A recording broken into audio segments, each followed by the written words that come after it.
In the chapter that we are studying of the synthesis of yoga, titled The Realization of Satchidananda, Sri Aurobindo is bringing us to a deeper understanding of what is this Satchidananda when seen from below, from within the human experience. First, as a initial preparatory, he points out that the fact that we exist and the fact that we are aware are identical. We exist and we are conscious that we exist. We cannot be conscious and say we don't exist. And so this identity is relatively easily seen in our human experience. But what is more difficult to realize is that we exist, but we suffer. We have pain, we have misery, grief. We do not experience delight. And this, he explains, that all these disturbances are merely waves on the surface and a false perception of our divided being, the surface foam of what is otherwise an infinite ocean of delight. And in order to realize this truth, he says, we have to get away from our absorption in these surface habits, these petty tricks of our mental being. And when we do get behind and away from them, it is surprising how superficial they are. And so this, of course, is something to be validated in our experience. First, we recognize that we have the capacity to get away from these surface waves of emotions and disturbances by turning inwards. And as we do that, we are able to recognize that these are almost like surface pinpricks. And behind is a deeper and truer existence, which is full of ananda. So this is something which we can validate in experience, however long that may be. But as a first step, which is possible in our current development, when we are disturbed, when we are upset, when we are unhappy, if we pause there, disengage from the unhappiness and make an effort to feel within, behind the unhappiness, very quickly we can become aware of something which is not unhappy. It is quiet. It is not disturbed. And we can settle ourselves there. We are still aware of the unhappiness on the surface, but we find a layer which is free from the unhappiness. And if we were able then to deepen a little bit, we find that this layer is always content. It may not have the drama of the emotional happiness, but it does not have either the drama of the emotional unhappiness. It is content, simply to be. And this is where we can first validate the truth of what he says, that there is a kind of an underlying delight simply to be, which is aware, which exists, and which has this quiet delight. But because it has not the emotional character, we would tend to not call it happiness. And that's fine. We could give it a different name, and a quiet delight is already a good word. But it means that if we were to go further deep, one could come to that essential delight also. But this first entry is available to us as we are, and the practical insight we gain from this is whenever we are disturbed, whenever upset, unhappy, grief, misery, or even in pain, if we only take trouble to disengage from that false identification with the pain and misery and shift attention inward, we will find a place where we are free. At first, it is most helpful to practice this inward movement when not unhappy. when already reasonably free. And this is where the place of regular practice, regular meditation becomes important. When we have that practice and the ease of being able to go within, then we find that when we are disturbed, it is easier to do it, even though the nature of the disturbance is that it is sticky. We are identified with it and unable to disengage, or it feels like that at least. Unable to disengage precisely because some part of us wants to wallow in the unhappiness or the self-pity, whatever form it takes. And instead of fighting that part which wants to wallow, the trick here is let that part remain identified. You, who is aware, who is seeking to be free, step back. So it's as if within yourself, the sticky parts, you let them be and you just drift back, separating from it. And this skill, once developed, you will find that even in a very disturbing situation, even when you are disturbed, somewhere within you can be free and clear.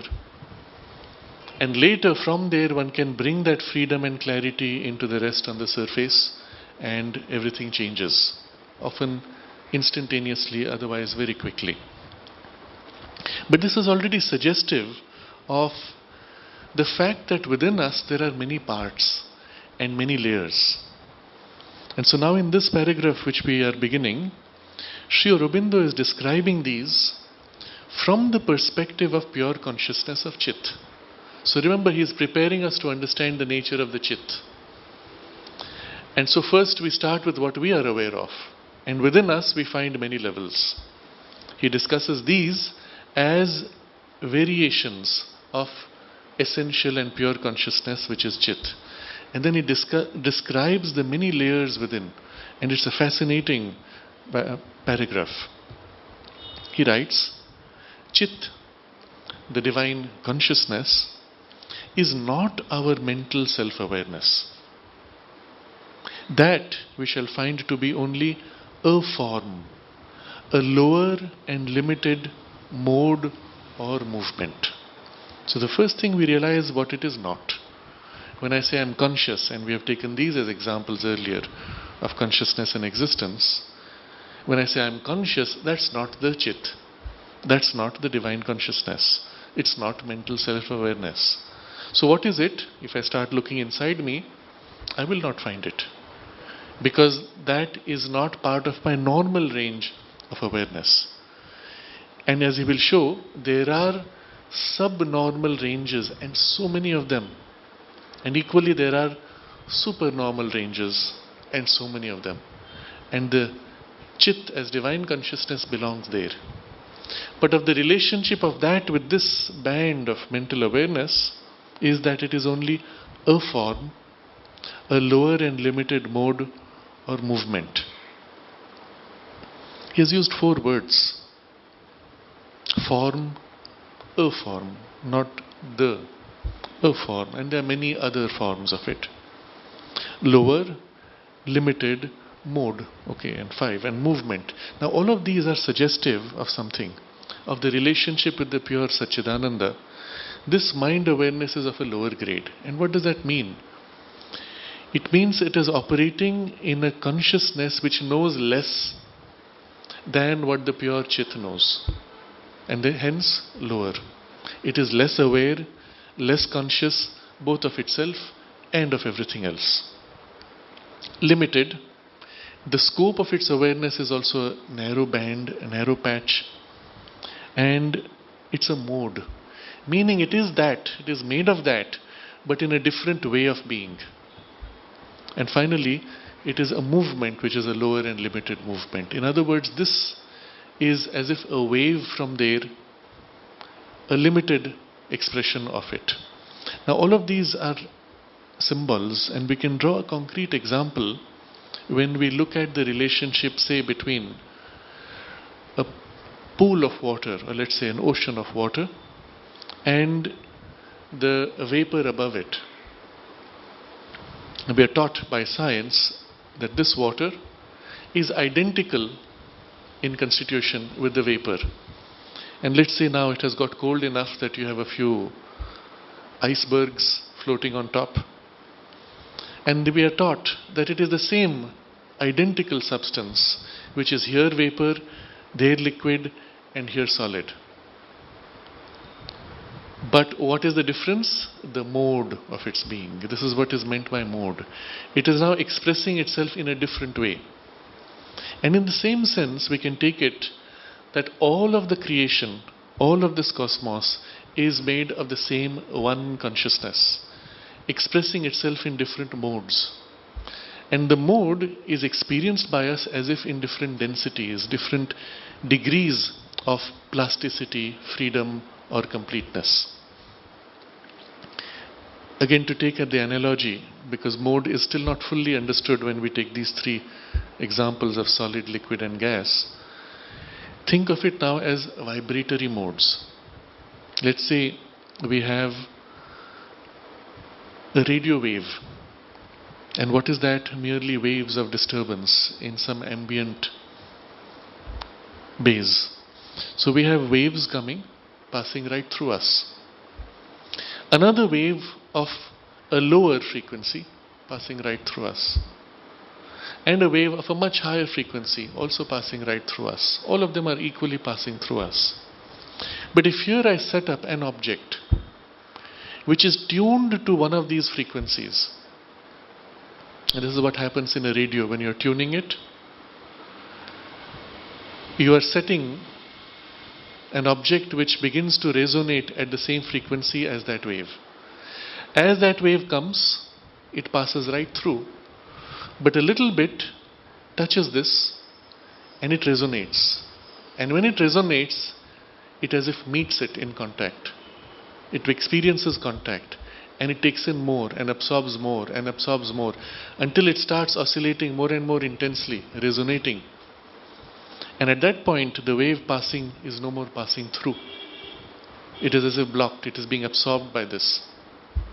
The higher wave is still passing right through, the lower wave is passing right through.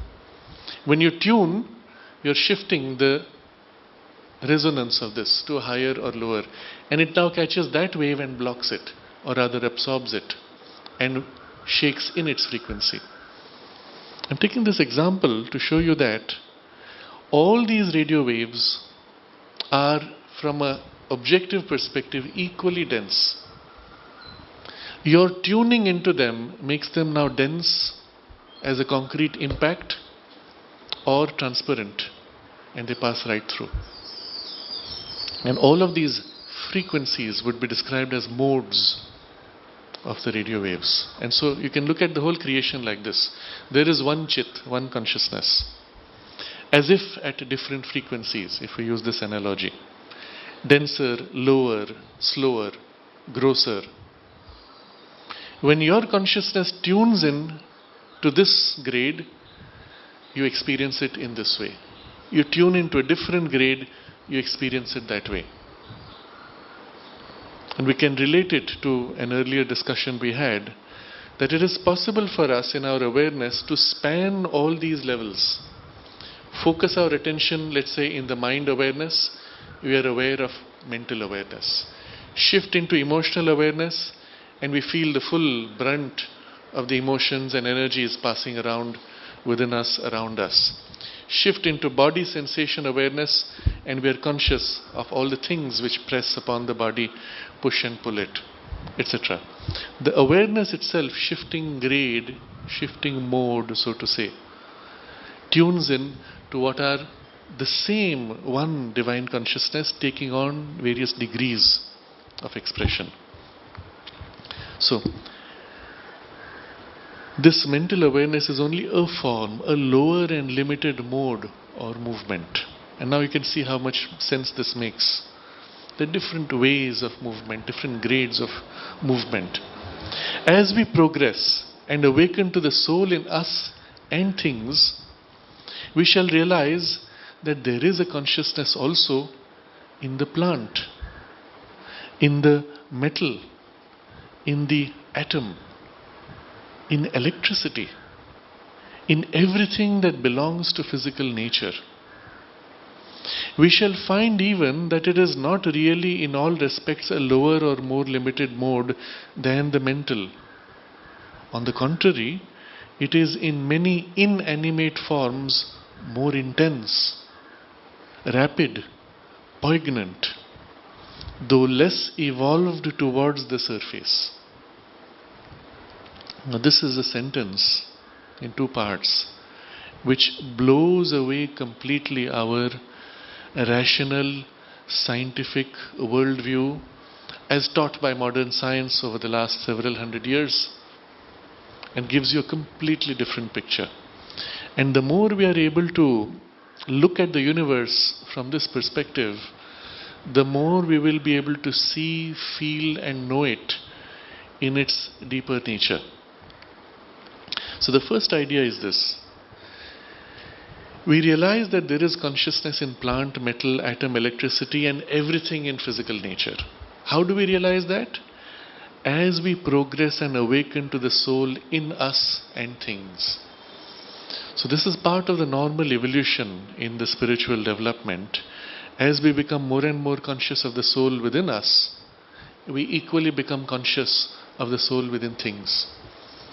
So you will see a more spiritually developed or sensitive person feeling the deeper sensitivities within oneself will also sense it in another person, but equally will sense it in other things.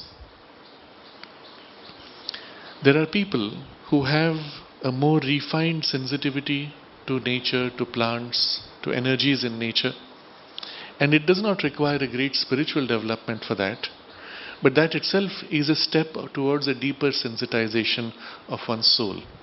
But as one goes deeper still, one would come even closer to the psychic consciousness and presence and be able to perceive that in things, in objects. And when one begins to feel that within us, the whole world suddenly is as if filled with a kind of a glow and a light where everything is alive, everything is felt as conscious, and everything is felt as if welling out or pouring out an intense delight and love, not only towards you, but from you and towards everything.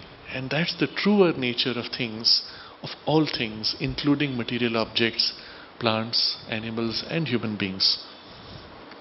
But this perception grows as one grows closer to one's own inner soul. But he is now naming what are the things in which we find this consciousness. He says, in plant, metal, atom, electricity, and everything that belongs to physical nature. In taking these names, he has taken effectively 4 distinct gradations of the consciousness. First, in plant, and we can take a few examples for each of these. In plant, there is a lot of research today which confirms that plants are not only conscious, but they also communicate with each other. They sense your thoughts, your emotions, your intents, and are able to respond equally. So the first series of experiments which were the big breakthrough, which Sri Aurobindo refers to by name of the scientist in the Life Divine, 100 years ago now, literally, was Jagadish Chandra Bose, Dr. Jagadish Chandra Bose, who experimented with plants to show that the plant's growth process and the plant's healing process from damage were identical with the human tissue's growth process and healing process, and identical with metal and its crystalline growth and its healing.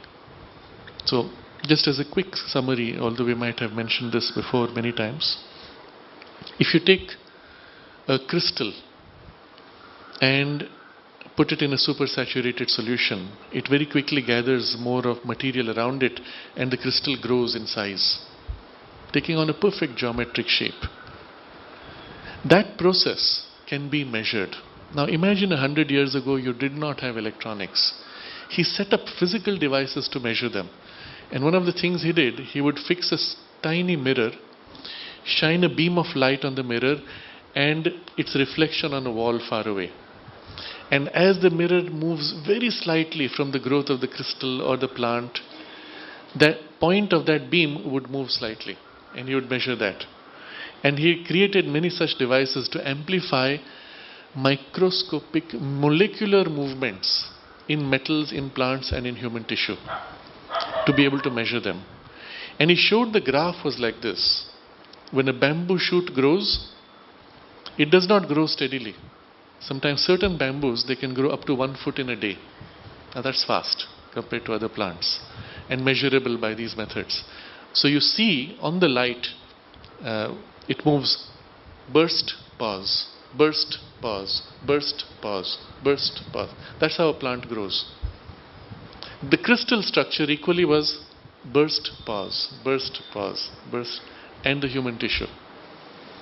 Similarly, you take the metal, you bend it. Internally, the molecules break. It becomes soft. You set it, and gradually it recovers its hardness, and as if the crystalline structure of the molecules rejoin. Okay? The same happens with human tissue. You have exercised, there is a tearing of the fibers of the tissue, and it starts healing if you allow it enough time until it recovers. So the graph, when you bend the metal and it becomes soft, very quickly it weakens, and then when it heals, it comes back. And this is called a hysteresis curve. Exactly the same hysteresis curve in plant and in human tissue. And so what he did, he placed these 3 graphs before the scientists and said, tell me which is metal, which is plant, and which is human tissue. They couldn't distinguish. Exactly the same hysteresis curve. Now, the conclusion, if we are willing to accept it, is the process in the metal, in the plant, and in the human tissue is exactly the same, governed by the same thing, and perhaps even the same energy, prana, life force. Conclusion, that in the metal is the same life force as in the plant, as in the tissue. The difference is only the degree of its expression and the complexity of its expression. In the metal, it's as if the form barely changes. In the plant, it changes more, in limited grooves. In human tissue, it changes much more. In the human tissue, we are able to move our hands. In the plants, the leaves cannot move like this, except in a few plants which are able to close to catch their little insects. But otherwise, they grow and they remain pretty much static. In the metal, they don't even seem to grow, except at a very tiny crystalline level. So, the conclusion is obvious, but it was premature. Science at that time was unwilling to recognize these truths. It was still too materialistic. The Center for Formal Science was still in London, and here was a scientist in a colonial country, and so there were all these political issues involved. So it did not take on a very strong form, but later we find in the 1960s in the US, a series of experiments by one Baxter, who was experimenting with plants. So we're still primarily talking of plants right now. He experimented with plants to measure the electrical response in the plant leaf to human thought and feeling. And at some point when he was experimenting, he took a pair of scissors to cut off a leaf. And as he approached it, he had the thing wired up to the measuring instrument, lie detector, basically measuring resistance on the leaf. Immediately there was a strong signal, literally like a shout. He stopped, the signal stopped. He said, is it by chance? Let me see. He approached the scissors, nothing happened. He approached, moved away, nothing happened. He put them down, nothing happened. Oh, it must be coincidence. So he picked up the scissors again and went to cut. Immediately there was the shout. It was not whether the scissors approached the plant, it was the intention to cut. And that was being registered on the surface of the leaf of the entire plant. Now imagine if human beings were dumb or paralyzed like plants, and we felt in ourselves intense emotions but had no way to express. We can't speak, we can't move our arms. At best, you might find a tear coming from the eyes. Otherwise, the person is paralyzed. How would you know what the intensity of those emotions are? You wouldn't. Same thing happens with plants. They do not have the muscular physiology to be able to move, to express, or the vocal devices to be able to speak out. But in their consciousness, they feel intensely, and often more intensely than human beings. Sri Aurobindo refers to this, that the sensation in the plant is so intense that in the human nervous system, it would overwhelm the nervous system.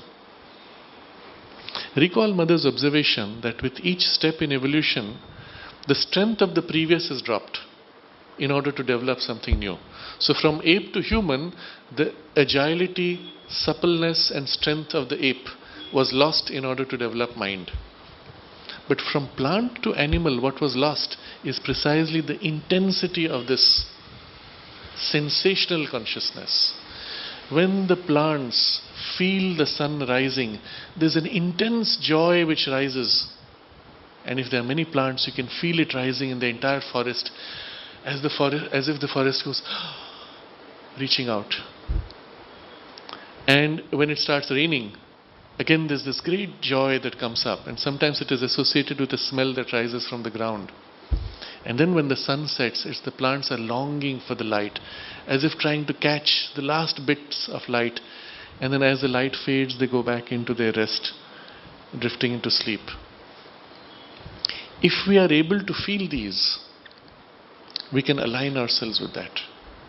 Catch those very intense movements, far more intense than what we feel. Catch them and even use them as a support in our own awakening. So Mother refers to this also in one of her talks, how intensely the plants feel. This is measurable. That's the interesting part.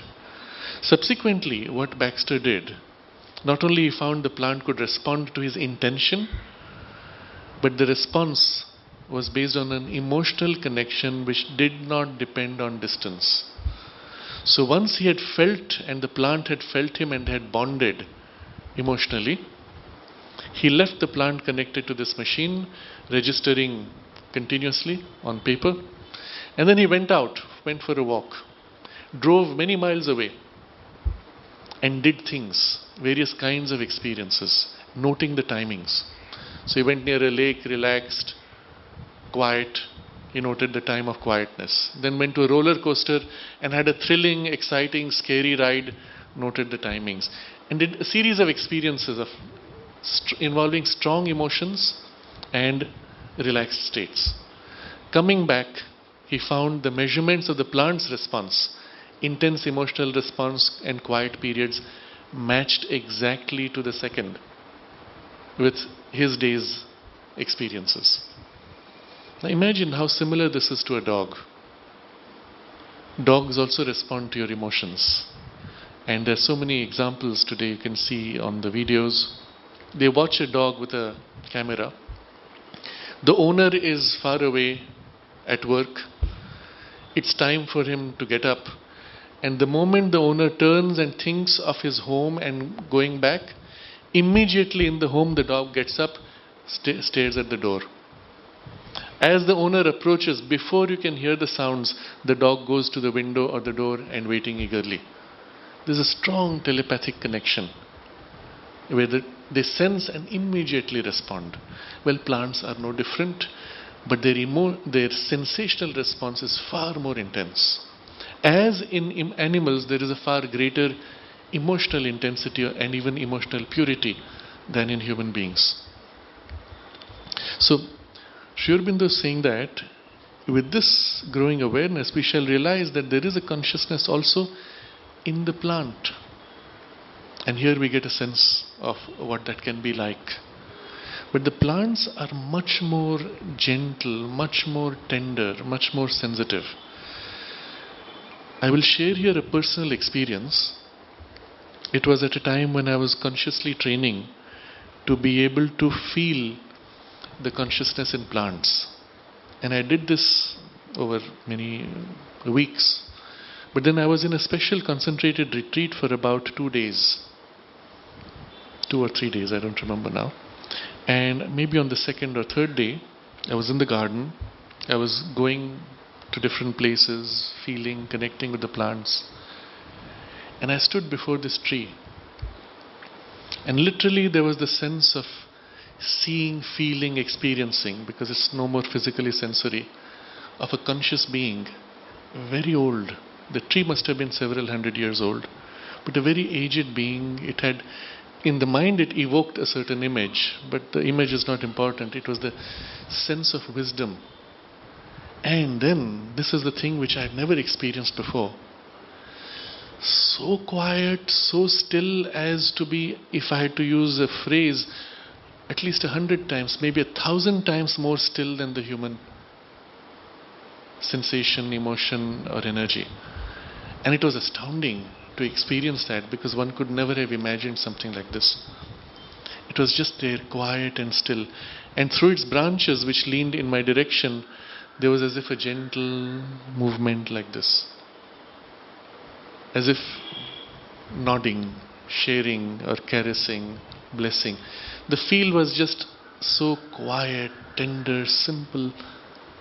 I can't use the word love, but just that gentleness. Immediately in the whole being there was the stilling, and I could feel as if I was becoming of the same stillness as that. That's when the whole experience of the intensity of the difference was so obvious. And I just stood there, and I knew it knew me, and I knew we had made contact. And then subsequently I looked down, and it was as if I could see ripples or waves of energy, as if waves on the ground, where its roots were spread out in the ground. And so, this is just to give you a glimpse of how different that consciousness is. And it's as if it communicated to me in awareness that you have to be as gentle as this. And of course, I could retain that only during the retreat. I could not retain that degree of gentleness, but the memory of it is still so intensely present when one makes that effort. And so the way in which you can feel the plant's consciousness is when you can make yourself as quiet and as gentle and still as it is. Then only you can feel it. Then only it is as if within you its state is reflected. Otherwise, in relation, we are at least 100 times more agitated in our quietest state. And how do you expect that still consciousness to reflect itself? And so we become very quiet. If possible, we go very deep in our quietness. And at that point, when we are able to match its quality of quietness, that's when we can feel and relate. And then it is immediate, living, and as vivid as any other communication that we can have with any being. So this is in the plant, the consciousness. And that consciousness, when it expresses itself in the fruits, in the flowers, what is it that it is putting out? So in the flowers you can feel it is putting out a quality of delight, of its joy, of its sense of the sacred, consecration to the divine. None of these ideas are there. It's just the sense of the sacred which it feels, and it puts itself out and drops these hundreds of flowers as an offering of itself. And of course what it is offering is its purest part. And therefore Mother says the flowers represent in nature most closely the psychic principle. The fruits are a different experience. There it is as if it is pouring all the energy and life force that it has, condensing it and giving it a form in which it can gift it to others. And so it's as if pouring its life energy into these receptacles all over, maybe in the hundreds perhaps, on the tree. It's pouring them out in order to gift, to share, to just spread lavishly. There's no sense of I, me and my wanting. It's just spreading out and giving and sharing in bounty. Who eats, who doesn't eat, what is wasted is all irrelevant for it. But it is this condensed vitality that it is putting out and gifting.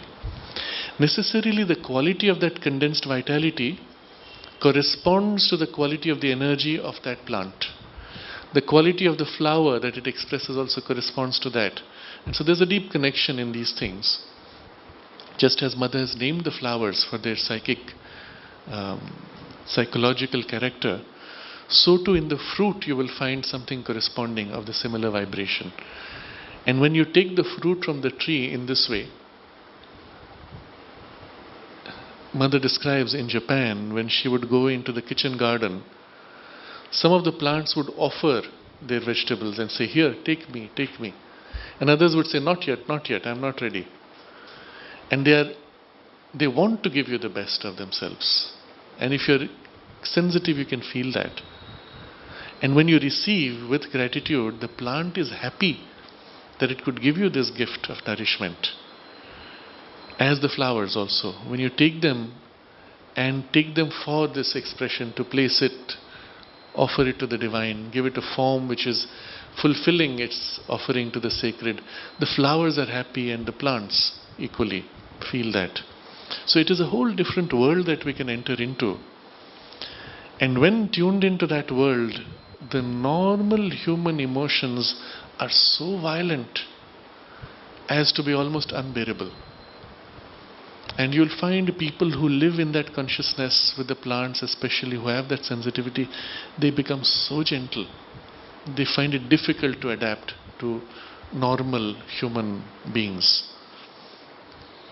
In the ashram, Mother picked people to look after plants based on this natural affinity or skill. There was one sadhak by the name of Parichand, who was in charge of the gardens of the ashram. And I still remember seeing him as a child. He was through the window of the building where he was there in the evenings. He would work till late in the evening. He would be seated there. And I was there with children. We had nothing to do, and some of the children would look through the window. They would call out, just wave, or generally some noise. And I remember looking in, and even now I have the impression of somebody who was so calm and still. And he would just turn and smile and then remain like that. And literally, that stillness was filling the whole room. Today, when I look back, I can value it. At that time, as children, one registered it, but not consciously in the same way. And now I can recognize that it was this character which gave him the capacity to feel the plants and the flowers. And Mother taught him not only how to feel, but how to help the plants and the flowers to grow and to take on new possibilities. You know, the plants can be coaxed to grow and adapt to a new environment. The flowers can be taught to come up in new ways. There's a famous American horticulturist who actually convinced roses to be able to grow without thorns. And he did this by speaking to the plant and to the rose, saying, "I will protect you. You don't need thorns to protect yourself." And over time, the plant began to give roses without thorns, just from that communication. So you're seeing here not only a communication, not only a response, but in the response, an intelligent response that changes biological processes. This has immense implications for what plants mean and for the future of the earth in the plant world and life.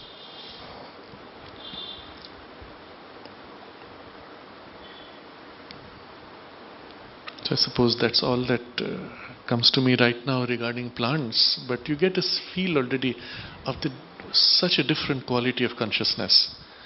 Now imagine going still deeper, still quieter in a certain way, in form, but perhaps even greater intensity in quality of energy or movement when we go into the metal and in the atom. So in the metal, we do not see immediately the agitation of energy.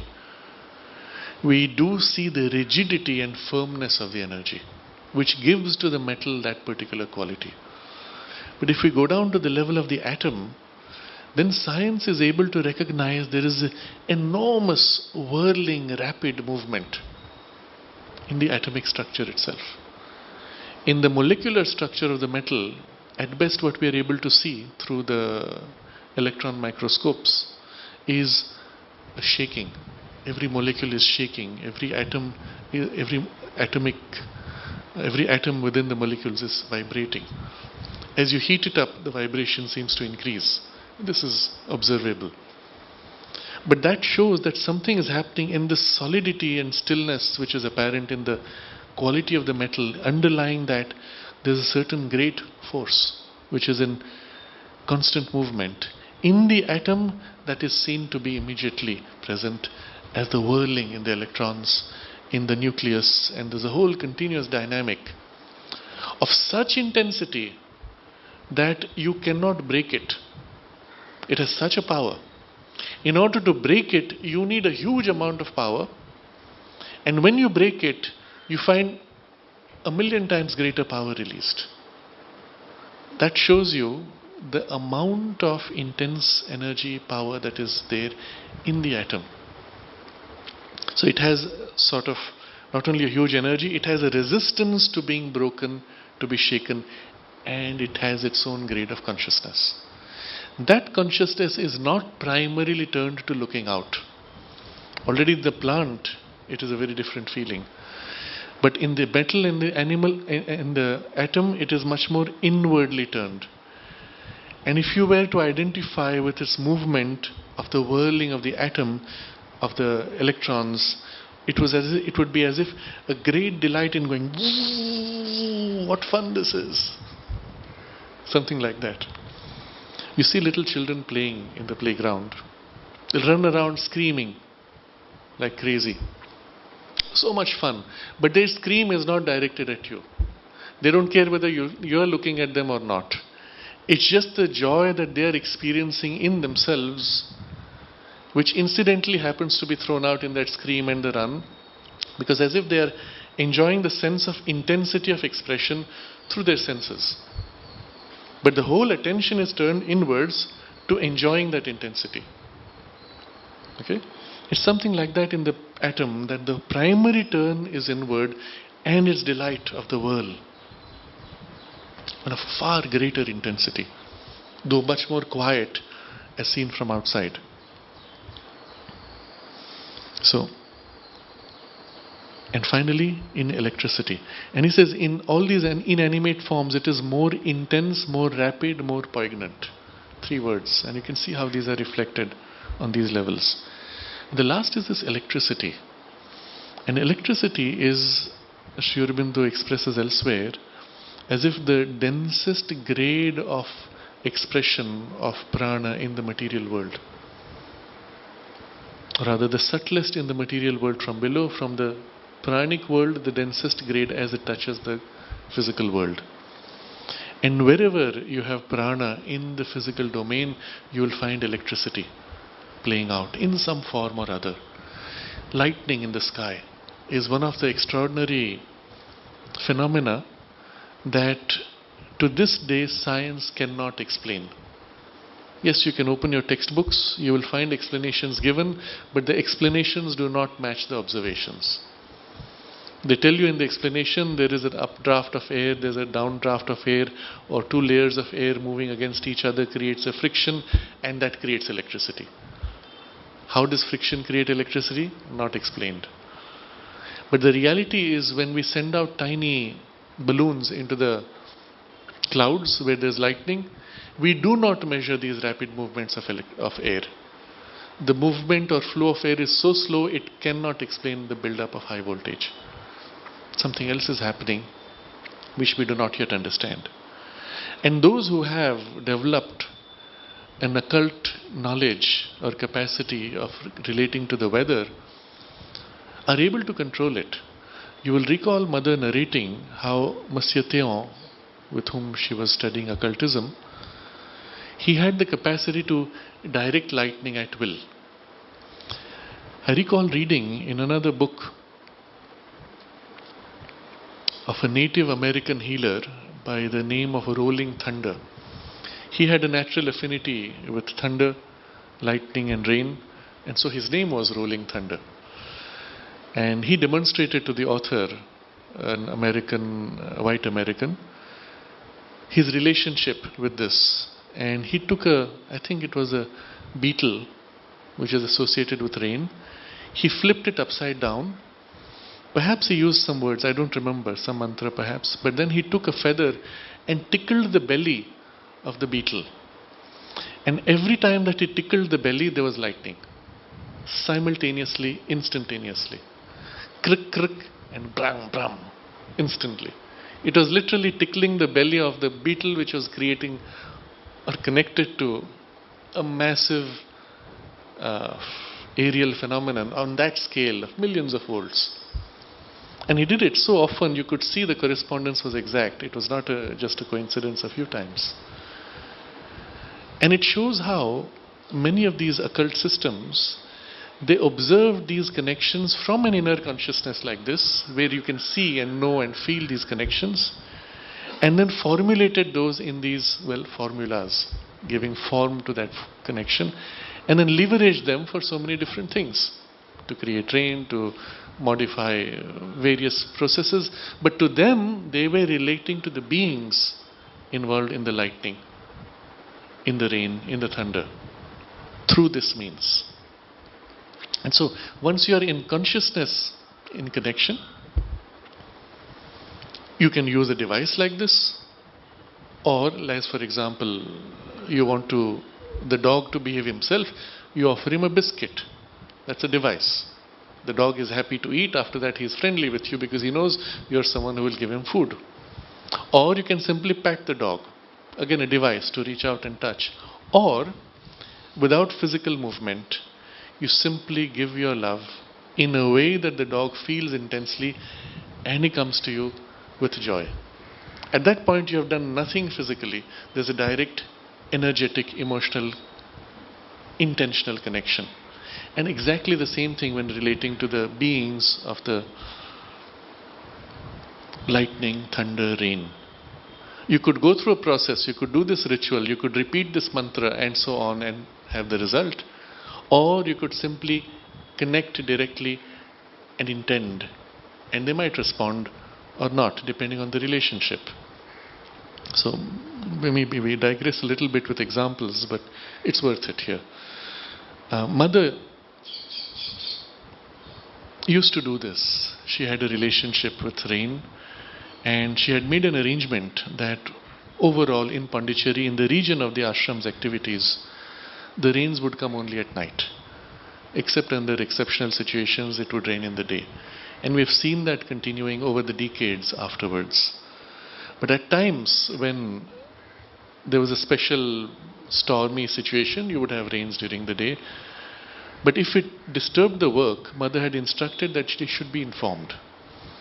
So I remember the narration given to us by Vishwanath Da, who was head of the engineering section. When they were laying the concrete for the roof of Golconda, they had all the machines set up and the concreting started. It was a requirement that once you start, you have to complete. If you stop halfway, then there'll always be a crack where you have a joint. So they started, and then the storm clouds began to gather. So immediately he rushed to the mother and said, Mother, we can't have a rain here because we'll have to stop and the whole concreting done will be spoilt.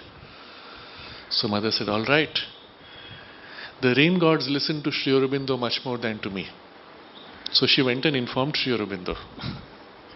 You see the nature of the relationship. And afterwards, Vishwanatha describes how thick, dark clouds filled the sky and they were as if looming low. You could smell the rain, but there was no rain. And at some point, it was surprising that it's not raining still. And at some point, the pressure was so great, Sri Aurobindo sent word saying, please ask them if they've finished yet. Meaning the rains were eager to fall and he was holding them in check, and there was this tension. And so they completed the work, they covered it, with whatever tarpaulin. And Vishwanatha rushed to the mother saying, "It's done." Mother went and told Sri Aurobindo, "It's done." Immediately there was the heaviest downpour that they had seen for a long time. And mother explained that when you interfere with a natural process, there's always a kind of a reaction. So having delayed it, it came with extra force. But there are many such incidents where we saw that relationship. But all this, I was digressing from electricity and the lightning. The lightning itself, we are taught with the scientific, superficial appearance, oh, it's just a process which creates another result. And I said that we don't really understand precisely to tell you that there's more to it than just that. That you can invoke lightning at will by tickling the beetle or hold it in check by intending it shows you that it is much more of a conscious process or a conscious presence involved in the process. And this, if you look at electricity in these terms, it gives you a very different picture. Sri Aurobindo, in one of the Vedic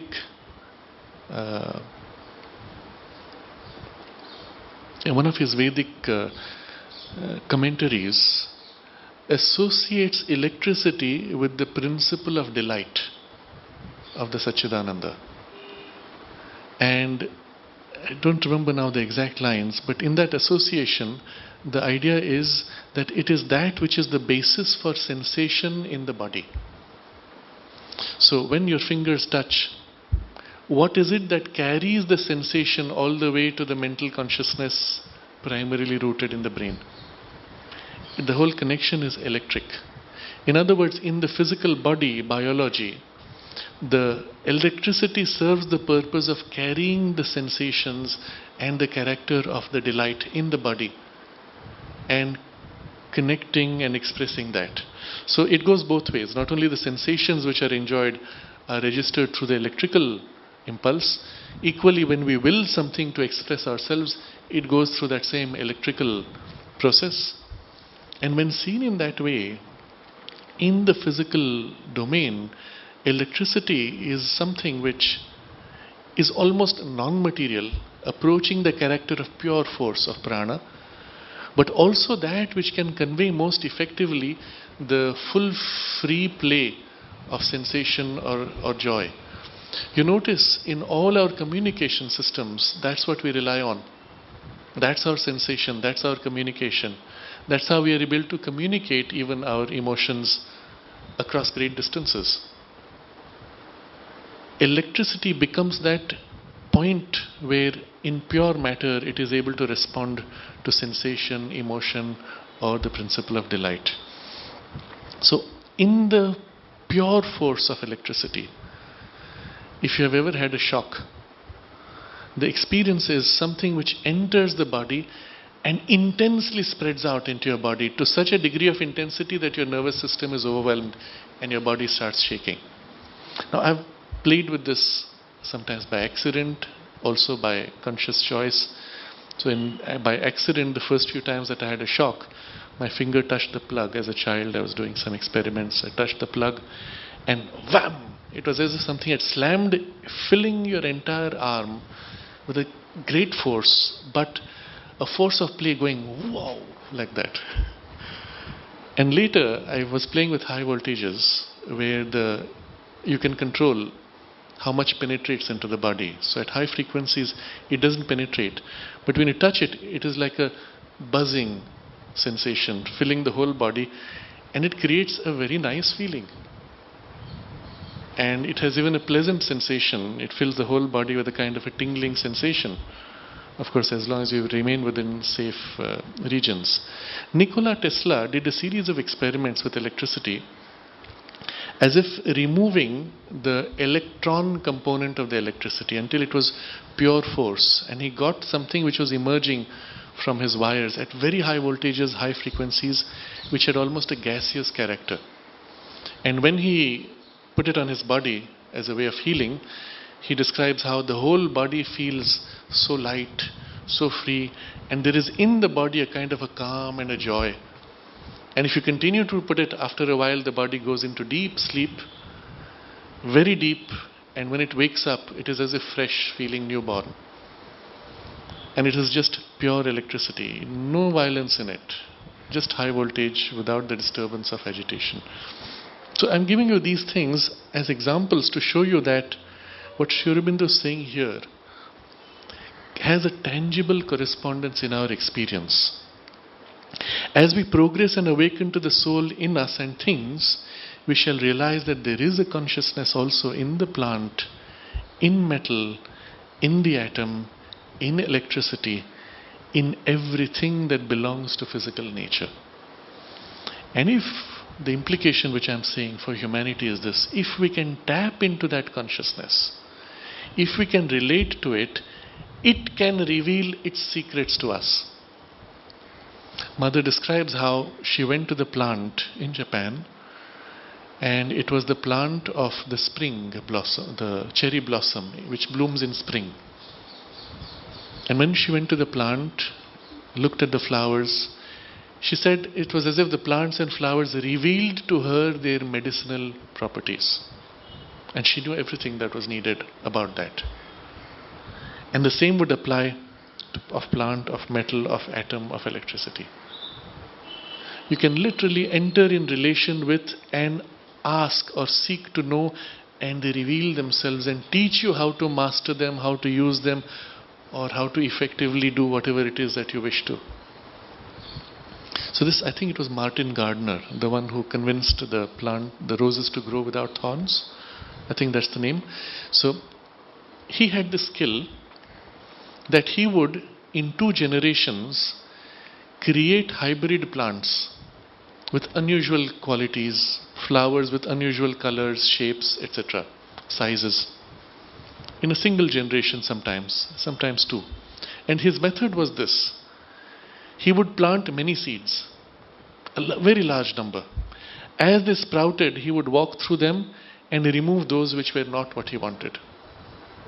After a few days he would come, they had grown a little more, he would look at them, remove what he didn't want. And then by the time they had grown enough to be a plant, he had only a few plants, all of them giving exactly the color or shape or size of flowers that he wanted. How did he know? The answer is simple. They revealed themselves because he had the capacity to see, to sense, to recognize.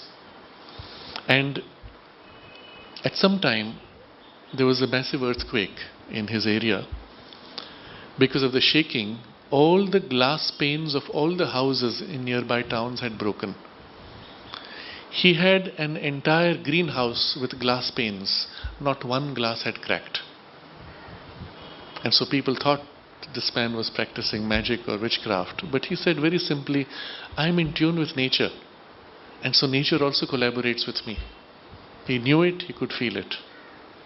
And so it was as if he said he was shown which plants, which seeds were it and which were not. And so he could, in a single generation, make these changes as required.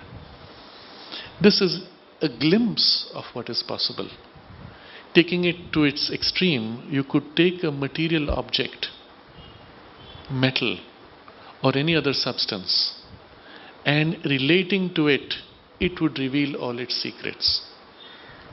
All of our modern electronics is based on silicon wafer, sand, melted and crystalline in a single wafer, in which certain other materials are lightly doped in certain patterns.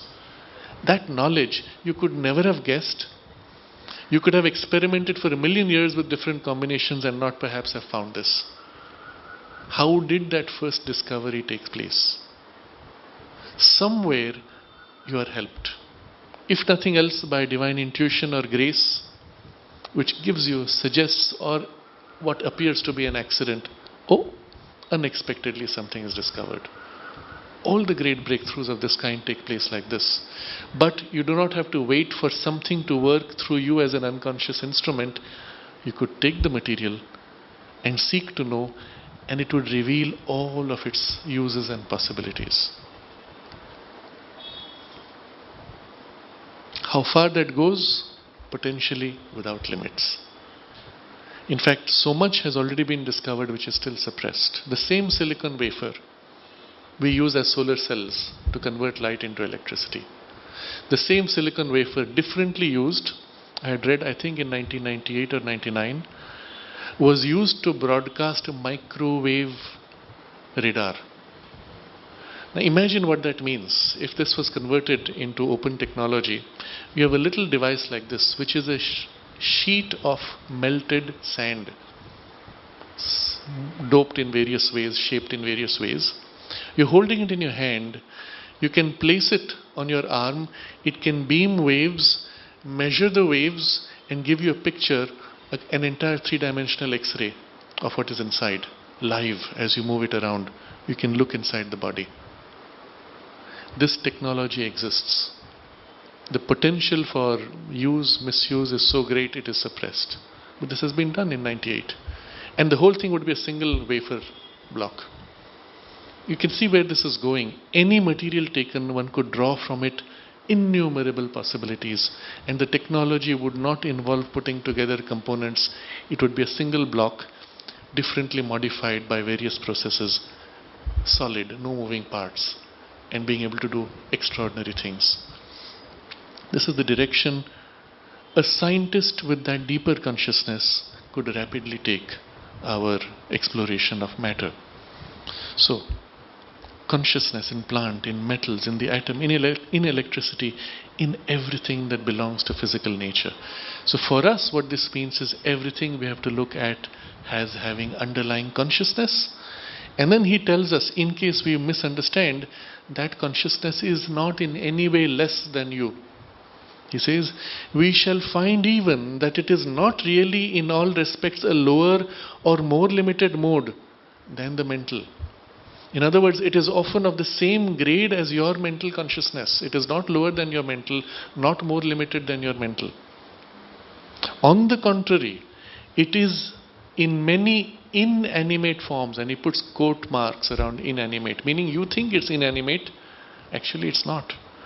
It is in many inanimate forms more intense, rapid, poignant than your mind.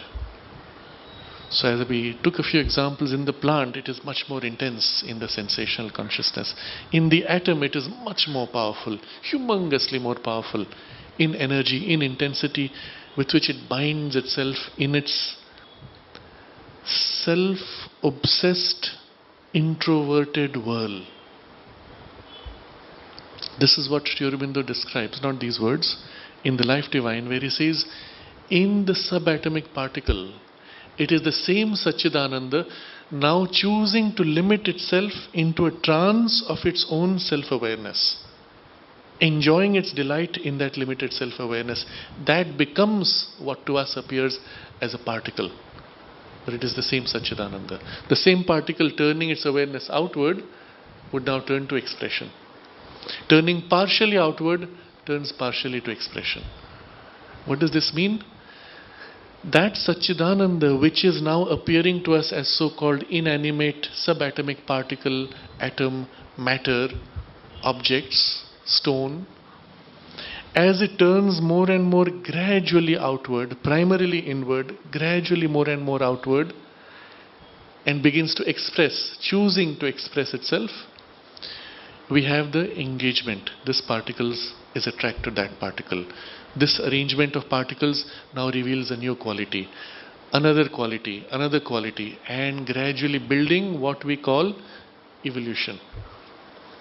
In other words, the evolution out of matter all the way to our self-aware human consciousness is nothing but the self-aware, introverted Satchidananda now choosing partially to emerge and express itself and align itself into its larger and larger forms of particles, expressing more and more eventually through sensations in plants, emotions in animals, and self-awareness in the human mind. How much is leaked out? A tiny bit. And that is all of this which you say is I. But in terms of quality, in terms of intensity, rapidity and poignancy, at those lower levels of which we are totally unconscious, It is much more than our mental consciousness. Not limited, but what is the difference? He says, though less evolved towards the surface. And as it turns more and more towards the surface, you have the emergence of evolution. As this goes back into introversion, it falls as if into a state of sleep, non-responsive, coma, you will say. Okay? And so this gives us a first glimpse of gradations of that chit expressing itself in different modes. But this also, he writes, this consciousness of vital and physical nature is, compared with chit, a lower and therefore a limited form, mode and movement. So there are 3 degrees of perception. First you see it as form. This is form of that Satchidananda. This metal is form of that Satchidananda. The electricity flowing is form of that Satchidananda. But behind the form, when you look more deeply, then you experience this mode, as if a different density, a different grade of expression. When you look deeper behind that, you find movement.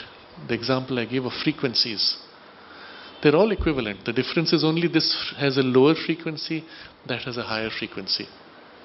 It is the same one consciousness all through. So, form, mode and movement.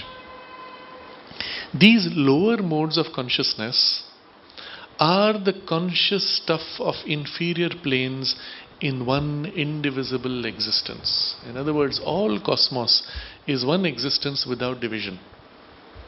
In that continuity, these are the conscious stuff of inferior planes. Now, as an analogy, if you observe the air around you, it's air, the same air, all the way up to the clouds, all the way beyond the clouds, all the way to the edge of what we call space. It's one continuous air, different degrees of density. But you notice as you go up, qualitatively there's a sudden change, and then a sudden change, and then a sudden change. And so we give to them different names to describe those changes. Atmosphere, troposphere, ionosphere, etc. I don't remember all the names. But what is it that is distinct? A sudden shift in quality. If you look at the clouds, often you will see below the level of the clouds is as if a flat line. Above that, there are puffy structures. But below that one flat plane, no clouds. Why? Some difference in temperature, some difference in humidity, some difference in pressure, some critical point of transition came where a new quality is expressed. And that's why it forms there. Often when you go into the mountainous regions, you will see the valley below, mountain above, and in between a cloud. But the base is completely flat. Above it's puffy. You wonder why it's so flat. Something makes a radical change.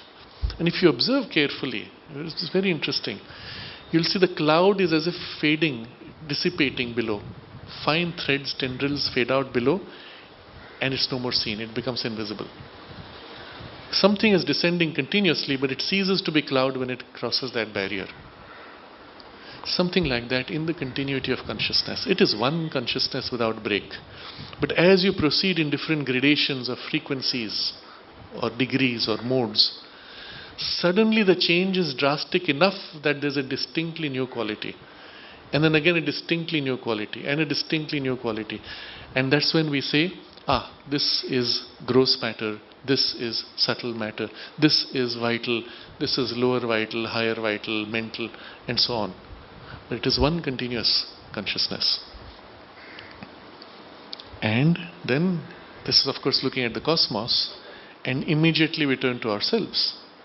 In ourselves also, there is in our subconscious being an action which is precisely that of the inanimate physical nature, whence has been constituted the basis of our physical being.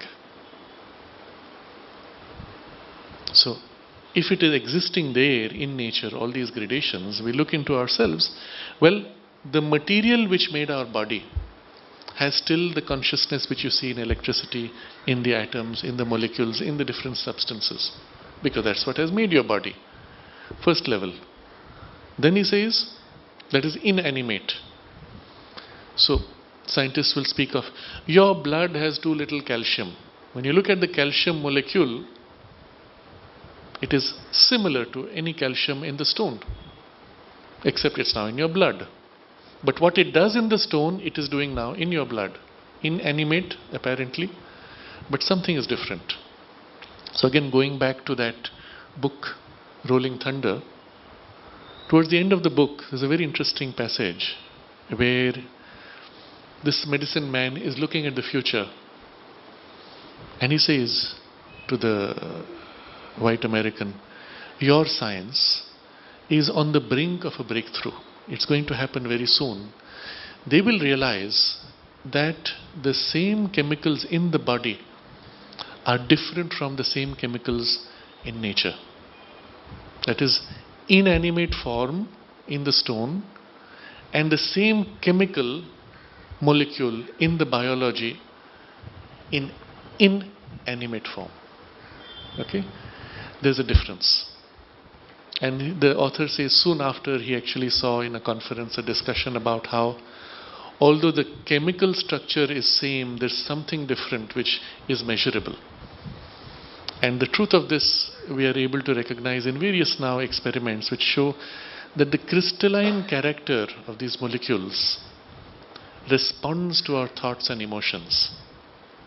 The water molecule itself becomes beautiful, harmonious, symmetric when filled with positive energies and thoughts. And when filled with anger, hatred or negative energies, the crystalline structure becomes deformed, ugly. It's still water. On a gross level, it's the same water.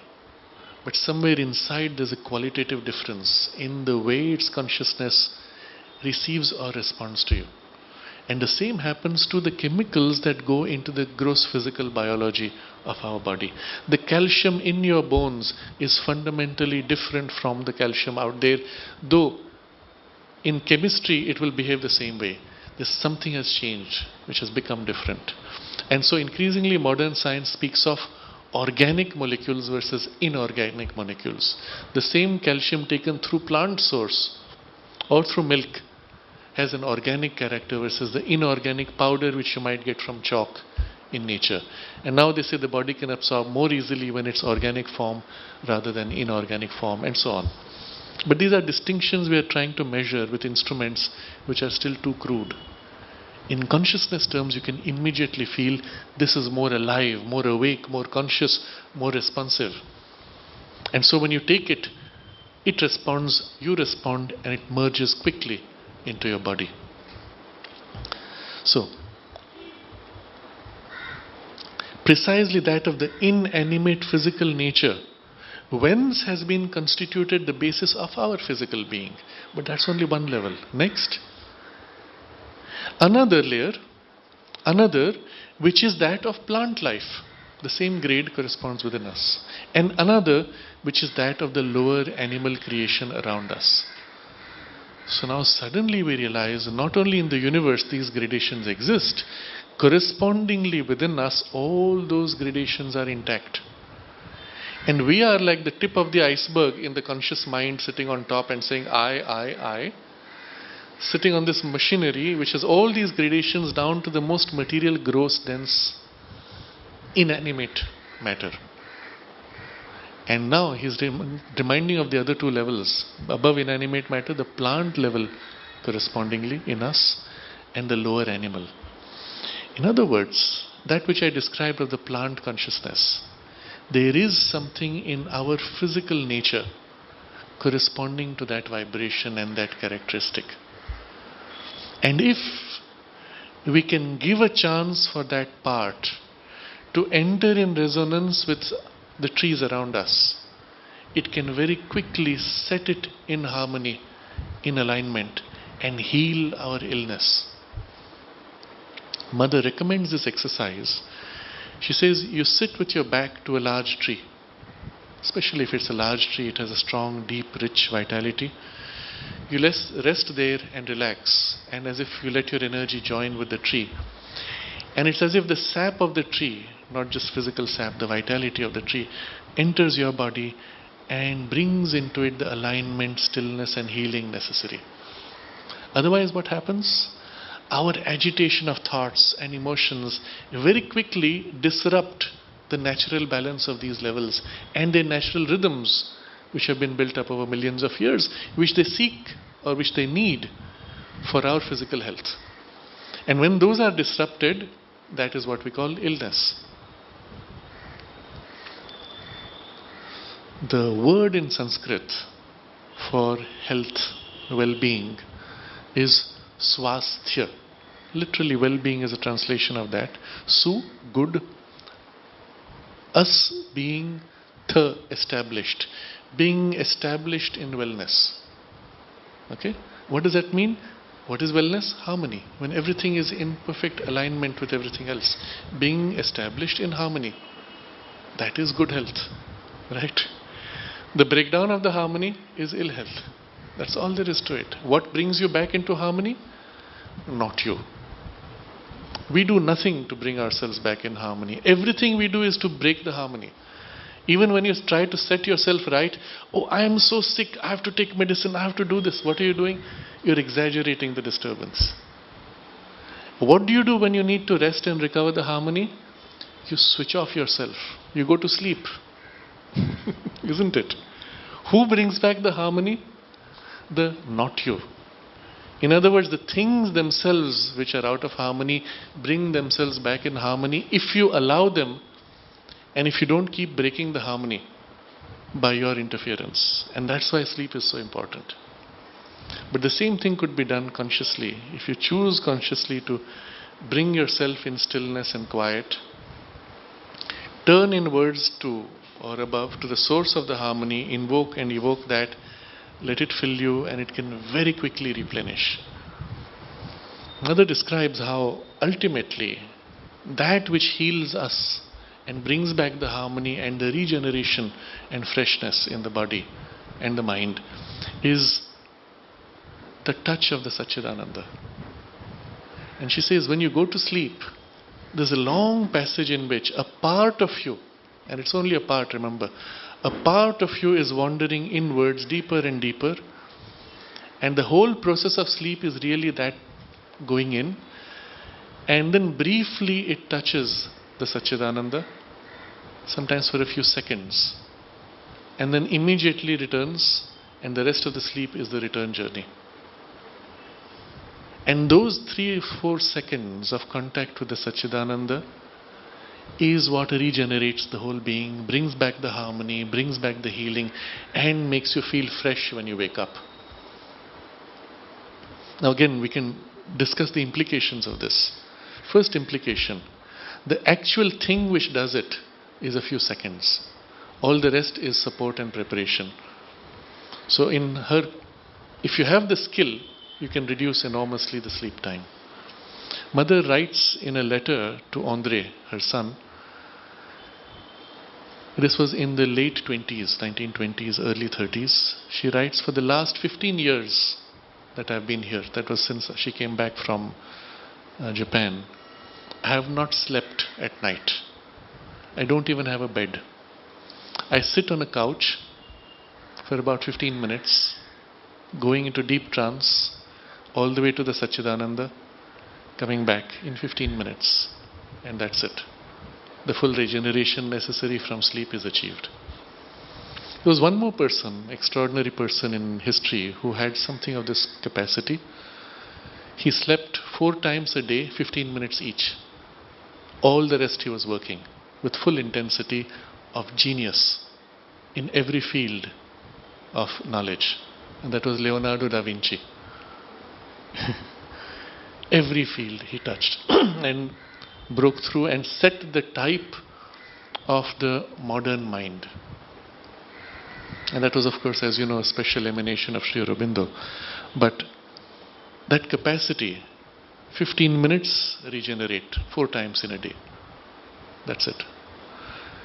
But if you can develop the capacity to go within all the way and come out you realize the actual need of sleep is just that. All the rest is the process for getting to and returning from those few seconds.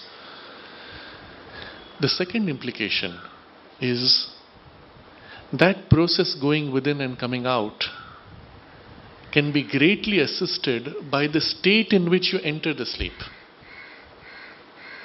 So if before sleeping you have just watched a thriller, horror, exciting movie, or read some disturbing news, email, watched television where all the most ugly and disturbing images are shown, something inside you is disturbed, shaking. And especially those layers which most need it, the plant layer inside us, is unable to become sufficiently rested. And as you slide into sleep, the mind is what is shut down. The rest are the parts which may still be semi-conscious or active, where they are regenerating themselves. But those have been disturbed enough by the mind. And so, teach your mind to become quiet consciously before you go to sleep. If you can consciously orient yourself with your deeper spiritual aspirations, center yourself in it, and then slide into sleep from there, that whole process of the inward passage in and out to those few seconds will involve much more of you consciously. And the impact of it will be received in much more of you. And so the quality of sleep will grow enormously. Okay? So these are some implications which we may describe as an incidental to this truth. But what he is describing here is that we are ourselves made up of all these gradations of consciousness forming us physically. And then he says, and then the lower animal creation, which we see around us, that also is represented in us. So insect life and the lower animal life, whatever you see in nature is also there inside you. Modern science speaks of the brain having 3 layers, and all 3 are distinctly formed with distinct functions. And when we map them to animal evolution, we see that they actually represent 3 gradations of development. The lowest, I think, is called limbic, which is involved in the purely instinctive survival machinery which maintains the body operations, what keeps the heart beating, breathing, and other processes which are necessary for the biology itself. Above that is what they call the reptilian layer brain, which you see in reptiles, lower animals as he calls it here, where you have strong energetic emotional reactions and responses with other similar creatures and with nature, and of course with oneself. And then above that, the human, the cortex, which is like the 3rd layer, where the nature of our mentality, human mentality, is first seen, and in the higher animals you see similarly the cortex developed. Of that, the frontal part of the cortex represents our higher self-awareness and its faculties. The part that can stand back over the cortex and our own thoughts and say, these are not right thoughts, I want to change my thoughts, or my thoughts are dull, I want to make them conscious. It's that part which also can rise above the reptilian part. It says, these emotions are not correct, they will get me into trouble. But in the biology itself, these 3 layers are distinct, each operating separately, because that's how evolution built it up. And so literally within us are 3 people, connected, tied to each other, as if sitting on top of each other, but always in conflict. Because each has its own separate life, instinct and tendencies, pulling in its own direction, demanding what it needs, and the 3 are in continuous tension and conflict. And this is seen in the structure of the brain, which reflects the structure of the consciousness within us. So he has discussed here 3 layers also, but here I am including the mental layer of the higher animal, which he now brings in. He says, all these are so much dominated and conditioned by the thinking and reasoning conscious being in us that we have no real awareness of these lower planes. We are unable to perceive in their own terms what these parts of us are doing, and receive it very imperfectly in the terms and values of the thinking and reasoning mind. So, first of all, he's saying all these things are there in us. But we are so dominated and conditioned by the thinking and reasoning conscious being that we have no real awareness of these lower planes. So, real awareness versus awareness. Remember, the planes he has described are the lower animal, plant life, and then so-called inanimate. Are you conscious of that? We are conscious of our instinctive emotional drives, passions, strong instincts. We're conscious of them, but only in a superficial way. In the child, the instinct to move the legs and hands, to make noises with the mouth, to open the eyes, to swallow food, all of these are there, which are part of these layers. Of these, the more of the lower animal we can be conscious, because those are most obviously felt and seen, which you will see later in the instinct for procreation, instinct for self-preservation, instinct of fear. All of these you find built in us, and they pop up as if uncontrolled. When they come up, we are surprised they are there. We can either allow them to seize us, or we can restrain them. And the difference between the uncivilized barbarian and the civilized human is only this: whether the reptilian brain, driven by its instinctive drives of possession, dominance, fear, self-assertion, procreation, whether that rules and uses rationality to justify and execute itself, or the reasoning mind stands above and restrains these impulses and gives to them either healthy or meaningful and helpful forms. And you will see this is essentially the distinction between the civilized and uncivilized. And that's why in children, as we grow up, and these layers are literally unfolding, very early on we have to train them so that they are responsive to the higher parts. And it starts with basic training of timing of food. And then as the child grows older, potty training. You teach the body to pass motions only at fixed times, under your control. And that's very quickly done. And then after that, you learn to restrain your impulses and desires. You don't get up in the middle of the night and start shouting just because you feel like it or you are awake. You do not do this, you do not speak like this, you do not do that, you don't intrude in somebody else's private space. All of these things are layers where we are containing and directing, training these parts to be responsive to some higher reference. And you can see how important this is. If this was not done, we would be nothing but sophisticated thinking animals, as unfortunately a very large part of humanity actually is. So we have awareness of this layer. But if you go a little bit below this lower animal layer to the plant layer, we are not conscious.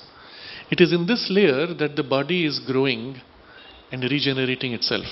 So when the body of the child grows at teenage, it suddenly picks up greater height, size, voice changes, other body forms change. Who is controlling that? You are totally unconscious of it. You are only seeing its results in you. You're feeling its impact in you. Suddenly now you have strange sensations, strange emotions which you never had before. Where did they come from? You didn't choose them. They came up. And they come up with an intensity that can overwhelm the mind. So in teenage, you're surprised at first. Later, you learn to control them because the consequences of allowing them free run is terrible. Society hits you back, life hits you back. Your own rationality feels ashamed. And so you learn to contain them. But where did they come from? And they have that same character as the plant growth. They grow and they take care of this. Now here's the interesting thing. In the human being, if a part of the finger is cut off, it does not regenerate. In the plants, similarly, when you cut off, it does not always regenerate, although in some plants it regenerates. And what's the relationship? Within the plants there are higher, more complex plant structures and the lower plant structures. The lower ones have the ability to regenerate, the higher ones don't. They will grow perhaps a new twig, a new leaf, but that one cannot be rebuilt. You look at the lower reptilian creatures, they have the ability to regenerate their limbs. You go to higher animals, they lose that ability. What is the distinction? So in us, those lower reptilian capacity is there, the lower plant ability is there, regeneration capacity is there. It actually exists in certain organs. I think the liver is one of those which can completely regenerate, right? But other parts cannot. Why is that? We see the capacity in some form. We are able to extract from the body, from the skin cells, and then trigger them to behave like stem cells and recreate all the other specialized cells, including brain cells. A scoop of saliva or a scratch of the skin, and you've already got a few cells with which you can regenerate everything of your body. All the cells. Potentially it's all there. Our body produces a single cell that has the capacity to recreate a whole human being. So why not it can regenerate your whole body? And the clue is this. As you see the higher gradations of development of life and mind, and especially with the emergence of mind, the form and the sense of self-aware form becomes more rigid. The instinctive character of the drive of life force is now overwhelmed by the mind awareness of your own individuality. And that sufficiently dominates and suppresses the lower capacities. They're still there, but they're no more able to act freely as they would. If you can bypass the mind and trigger that capacity directly on its level, you can regenerate the body. And this is what medicines do. Many medicines are really undoing the damage done by your mind to your own physical consciousness. I have high level of tension, restlessness and agitation from the stress of my work. So you pop a pill. What is the pill doing? It is taking a substance which exists in the plants, mild narcotic, highly diluted. It goes into the system, triggers those layers, releases or triggers in them their natural way of being relaxed. And through that it ripples out to my mind, and my mind feels a little more calm. My mind agitated the body then supported the agitation. Here I've introduced something at the body level which calmed the body, and so it pulled the mind into its calmness. But because I didn't train the mind itself to become calm, along with the body's calming influence is a dulling of my mind. The same thing I could do with self-mastery of mind, consciously learning to relax my mind, controlling the thoughts and emotions, and I would have the full clarity of my mental awareness along with the calm, and that would support the body's lower levels of regeneration and their other capacities.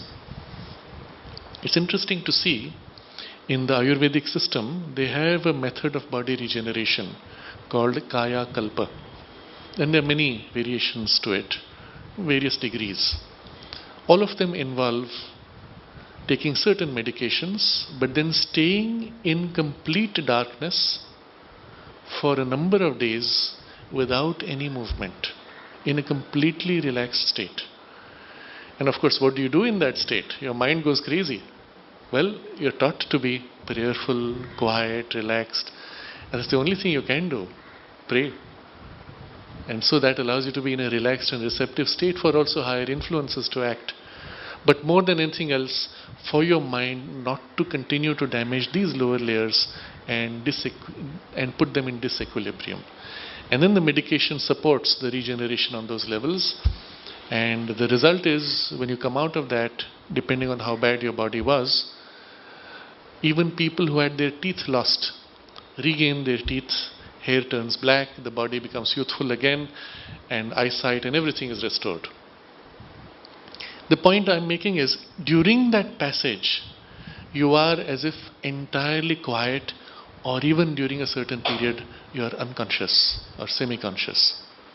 Because that's the only time you remove this thing which prevents the normal regeneration of these lower layers of your own being. That's how much this mind awareness in us dominates. He says here, all these layers are so much dominated and conditioned by the thinking and reasoning conscious being in us.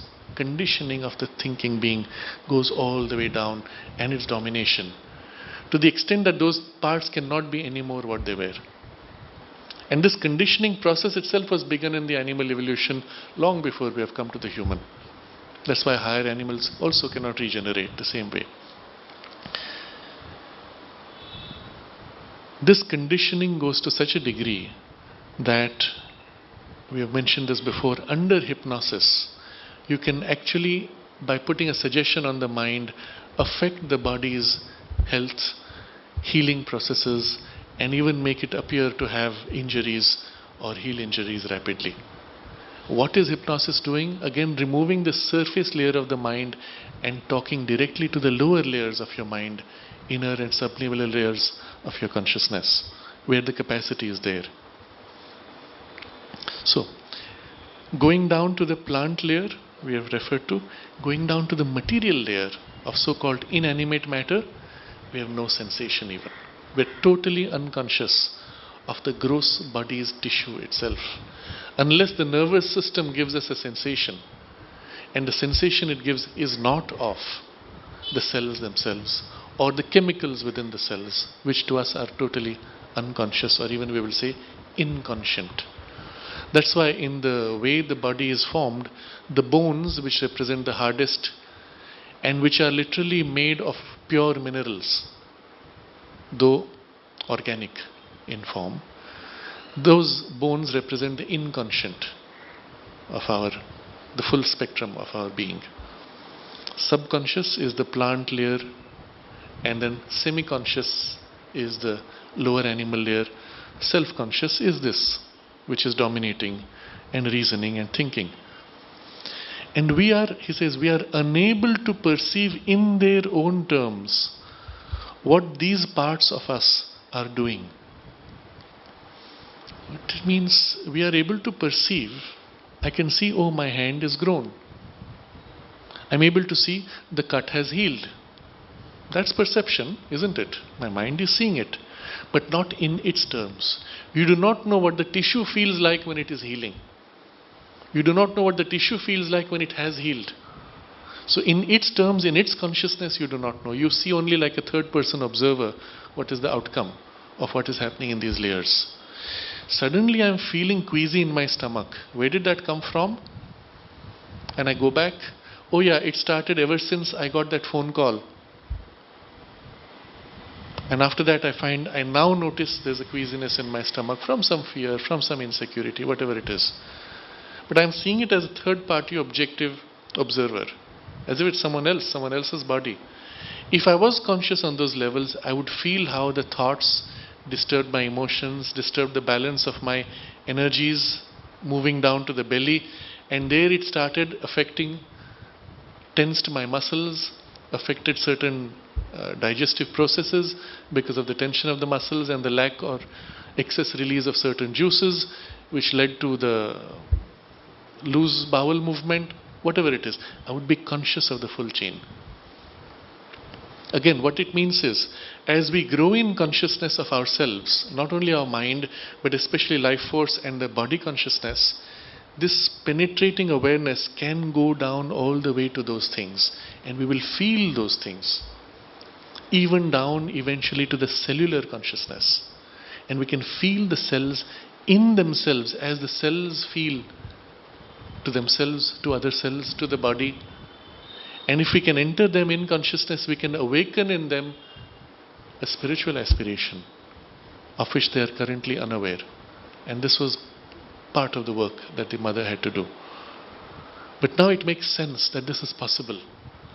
Not only it is inevitable.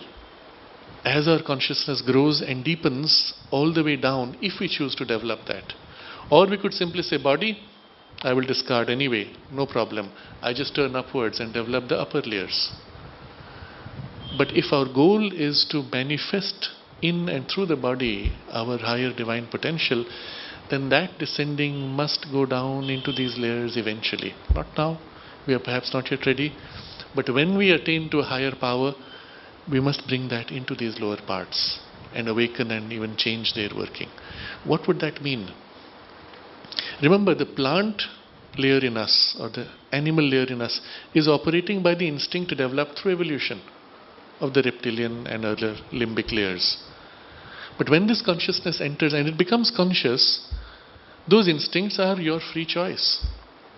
You can modify them also. You can awaken new forms of instinct, which are of a different character altogether. The instinct of expressing perfectly in your movement harmony and beauty is also an instinct one can bring into the body. And you'll notice this is actually developed by gymnasts who work to make the body supple, harmonious and perfect in expression. Dancers will develop that. And once having developed and awakened to however partial degree, they are walking on the road, having a casual conversation. You can notice in the body movement, this is a conscious trained body. And it could go all the way down even to the cells, if one took that trouble. So we are unable to perceive in their own terms what these parts of us are doing and receive it very imperfectly in the terms and values of the thinking and reasoning mind. So my stomach upset, well, all I know is stomach upset. What, where, how, when? Unconscious. If I was conscious, I could will my stomach to get back into rhythm or catch it before it got out of rhythm. Now, how far does this go? Sri Aurobindo observes in his own body, the awareness has gone to such a degree that he says, and this is in the 30s, he says, I could drink poison and the body could either absorb what it wants or simply let it out without any injury or damage to itself. To that degree, the awareness has grown in the entire biology. Already that means touching the cellular working, because the absorption is done by selection of an intelligence which is at the cellular level. When our intestines absorb nourishment from the food, they can selectively take molecules which are safe and needed for the nourishment, reject molecules which are in excess even if they are safe, and reject what is unsafe. That process they handle. When they find themselves overwhelmed by what is unsafe, they are able to send an alarm which triggers a process for the body to expel rapidly all the unsafe material, and you have infection of the stomach and loose motions or etc. But there's an extraordinary intelligence operating in the intestines which is able to recognize at a molecular level what it's taking in and what is needed for the balance in the body. That intelligence one can tap into, and there everything can become conscious. And Sri Aurobindo had taken it at least to that level in this example that he gives. Many Hatha Yogis have achieved that by Hatha Yogic processes. This was done purely by the action of higher consciousness turning down and seizing the lower and awakening it. Much more direct and rapid method. So it is very imperfectly registered by this thinking and reasoning mind. Still, we know well enough that there is an animal in us as well as that which is characteristically human. So these are the two, reptilian brain and the cortex, human and the animal. Something which is a creature of conscious instinct and impulse, not reflective or rational, as well as that which turns back in thought and will on its experience, meets it from above with the light and force of a higher plane, and to some degree controls, uses and modifies it. But the animal in man is only the head of our subhuman being. Below it there is much that is also sub-animal and merely vital. And he describes all these and still further lower layers. He describes them. And then he says, equally above us, there are so many higher gradations, which are also gradations of the Satchidananda. And so that's the rest of the paragraph. We have only taken half the para so far. So which we will study next Friday. And then we will have a full spectrum of all these gradations of consciousness, of which we are aware of such a narrow band. But we will understand the processes operating on each of these and how they relate to the source of the pure divine consciousness, which is taking all these forms and degrees. So for now, we just end with this idea that there's this whole animal head, which is the subhuman, and above that is the human, and the struggle between these two, which we will fully explore next time. We will continue this next Friday, but we will also have the class on the coming Sunday, that is day after tomorrow. I had mentioned last time that we wouldn't have that. That has changed. I will be here. So any questions or comments, we can take them up now. You can see it's quite a fascinating exploration. He's touching on so many things, pointing out, but because he describes it in essence, when we elaborate, we see all the implications of just those essential ideas.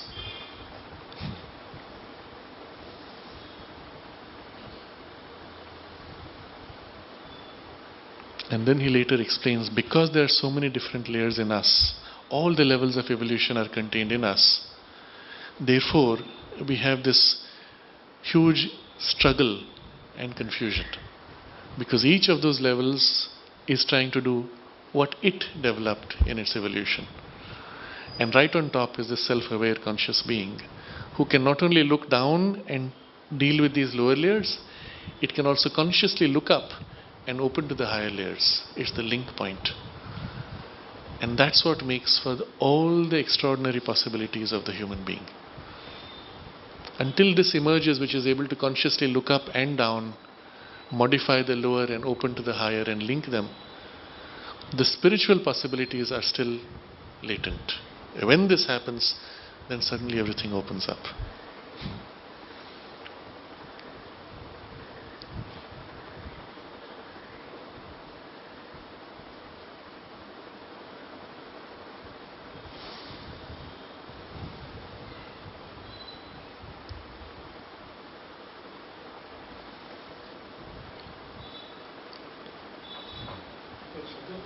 Same reason that some yogis can, like when people see a particular yogi, they suddenly feel good. Is it like beyond their own being, they are also able to transfer it to others? Yes. So if somebody has the power, not only which can heal within himself, but can direct that power into another, then obviously that healing can take place rapidly. We have heard stories of Brahman. Yes. But equally the reverse is possible. Instead of putting the power of harmony into another to heal, you can take out the bundle of disharmony from the other into yourself. And with your superior awareness, digest and dissolve that bundle within you. So the person is instantly freed. You may suffer for a while, but since you have a greater capacity, you are able to dissolve it within you.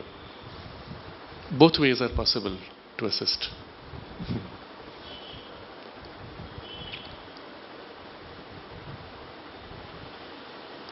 And when the yogi takes it upon himself, it is always an act of compassion or grace.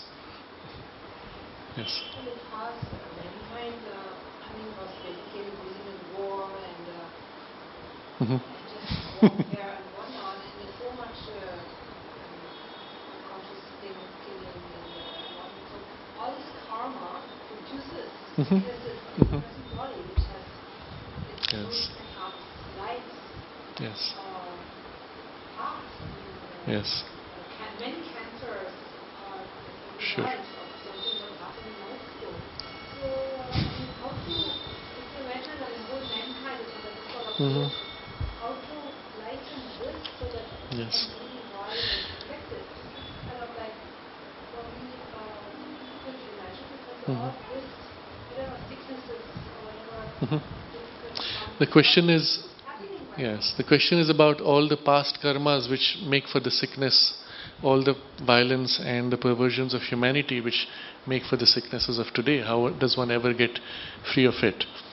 If you look at it purely from karmic terms, then it would seem overwhelming, because the millions of years spent in animal evolution would overwhelm the few thousands of years in human evolution. Fortunately, karma is not all. Fortunately, when we become conscious, we can undo the past initiated energies. So, karma is one part. The larger content is, we hold in the term called prarabdha, that which is begun before. Okay? Anything begun before, karma including, karma merely being consequence of actions, but otherwise there is momentum of past habits. All of these are pushing us.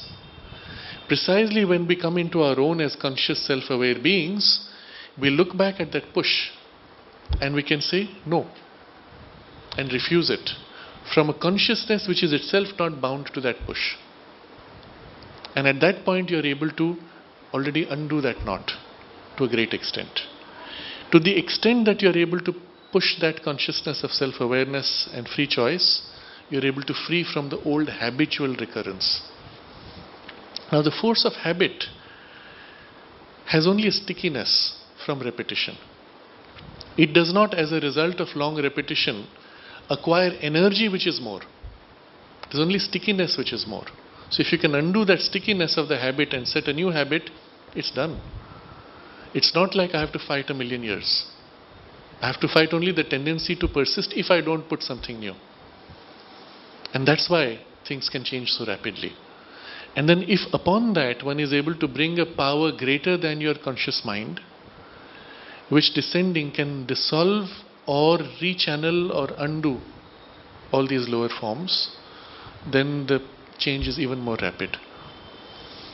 The point being, remember, inside that atomic consciousness is the Satchidananda, self-absorbed.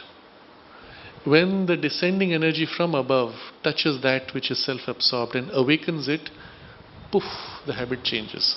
Literally, instantaneously, at least at that point of contact. And that's how very rapid changes are possible once this higher interchange begins.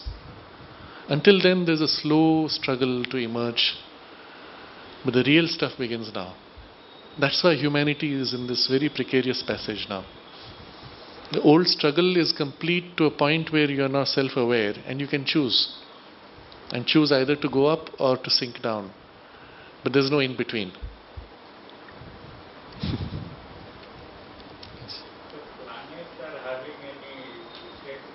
Interesting question. In this context, whether planets have an effect.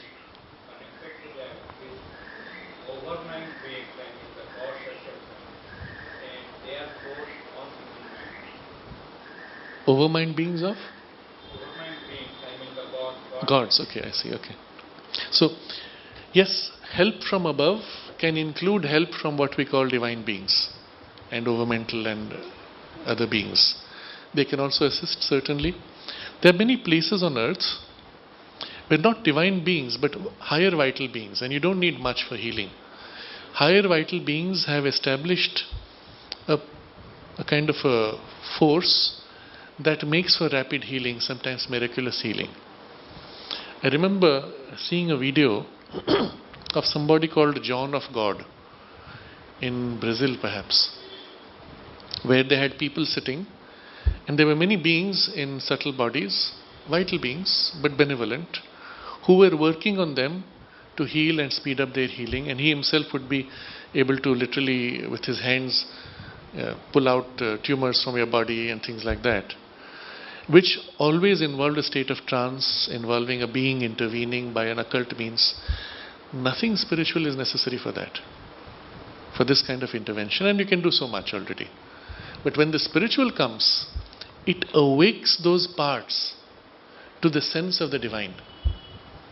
The vital healing will remove the illness, bring back the vital balance, which is all you need to get back your form and basic plant and animal life grade of harmony. But that's not a spiritual awakening. What the higher consciousness will do is awaken in that consciousness the sense of the sacred, of the divine, and the aspiration to receive, to manifest, even to grow into divinity. That is what is the future evolution. The occult intervention have existed in the past. We have many stories of such things, people as well as spaces. But the spiritual intervention is what will decide the future evolution of humanity. In that sense, this is something much more important. It will also have as a side effect the harmonization and the healing, but incidental to this awakening. Your first question was about planets, where the planets influence. Now, if you recognize that everything is made of consciousness, just different gradations, then you will find of a certain grade there is a resonance across the gradation and of the same type of vibration. So, colors, for example, are nothing but vibrational grades of the same light, isn't it? Certain vibrations resonate with certain qualities of consciousness. Therefore, colors are associated with those grades of consciousness. Blue, for example, has a calming, soothing effect. Red has an exciting, stimulating effect, and so on. And therefore, they correspond to or invoke those grades of or qualities of vibration. Planets, being also conscious beings, having their own quality of consciousness which they radiate out, naturally resonate because of the quality of consciousness with certain materials, certain colors, certain forms, certain substances, and so on. If I remember right, iron, I think, is associated with Saturn, and gold is with Jupiter. There's red colored things with Mars, things like that. There are certain natural associations. That being the case, those bodies putting out not a gravitational influence, not an electromagnetic influence, but a vital, pranic influence into the whole solar system, much more intensely than gravity. They impact our body by the life force, not by gravitation. So the scientists make the error of thinking it's gravitation, we can barely measure it, so it must have no effect. Remember what we discussed earlier, the life energy has a greater intensity in plant than even within us. The emotions in a tiny insect can be more intense than in the human heart. And in the planetary scale, the intensity of the life energy they put out and the particular quality can have an enormous effect. And so that's the basis of astrology, recognizing that there are influences impacting us from the cosmos at the vital level only. Now, what does that mean? As long as you live in these lower levels and up to the reptilian brain, lower animal consciousness, the influence acts on you, you are a victim of it. The moment you come into this self-aware, rational, observing, thinking consciousness, you notice, oops, I'm getting disturbed, I don't want to be disturbed, and you will yourself to become quiet or restrain your disturbance from expressing itself. To that extent, you become free from the planetary influence. And if upon that you bring a spiritual consciousness, it can completely erase all those influences, override them, or modify them in a positive direction. So from the point you are conscious as a rational being, you are already to that degree that you are applying your rationality, you are free from planetary and other cosmic life energy impulses, pranic impulses. Your fate has changed to that extent. So yes, going back to your question, everything influences, not only planets, stars, beings, the person next door. If you're living in a house where you have somebody else living next door, most people don't realize your head is against the wall almost when you sleep. Every house has that. That wall may be the beginning of somebody else's flat with his head. You're sleeping with your head 2 feet away from someone else's head. His thoughts, his emotions, his energies, his state of consciousness is fully blasting through you. Does it affect you? Of course. Yes, so many things happen on these levels which affect us, planets including.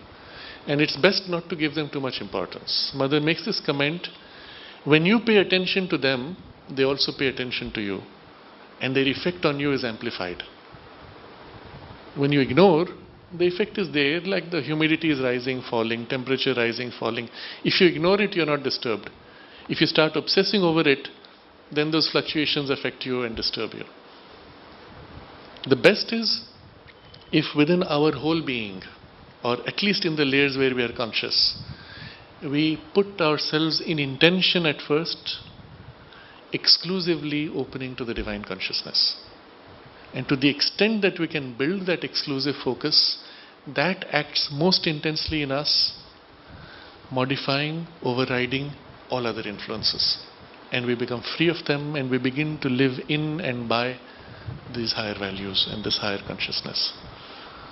It's the reason why anything which pulls you backwards, past life regression, past life memory, memories of your childhood, memories of how much I suffered when I was young, all of these things are like dead weights. They pull you back from what could otherwise be rapid progress almost day to day.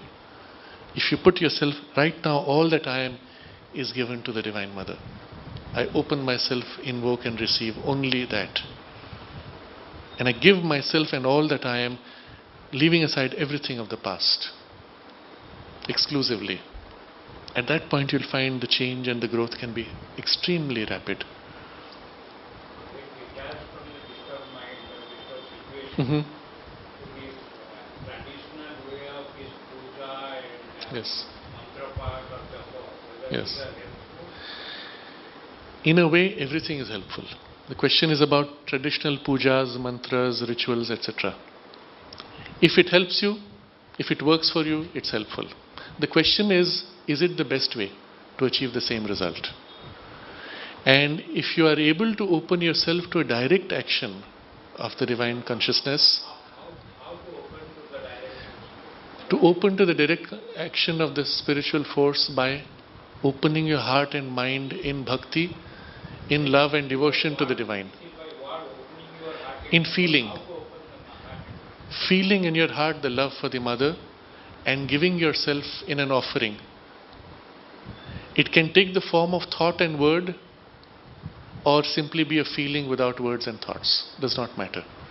But that part which is able to open becomes the entry point and the link point for what descends now to awaken the other parts and increase the scope of what is taken up in this self-giving.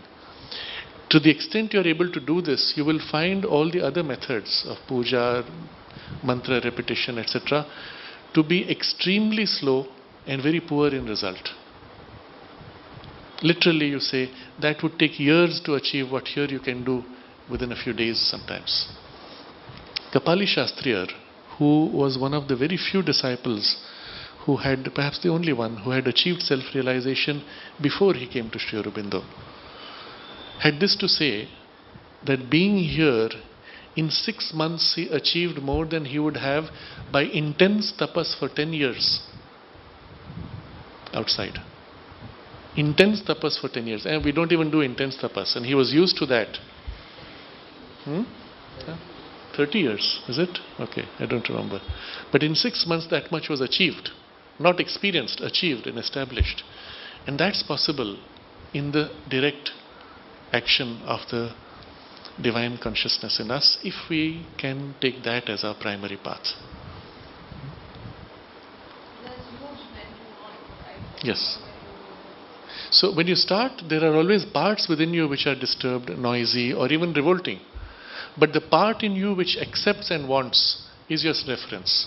Put all your attention on that. Do not fight the other parts which are disturbed.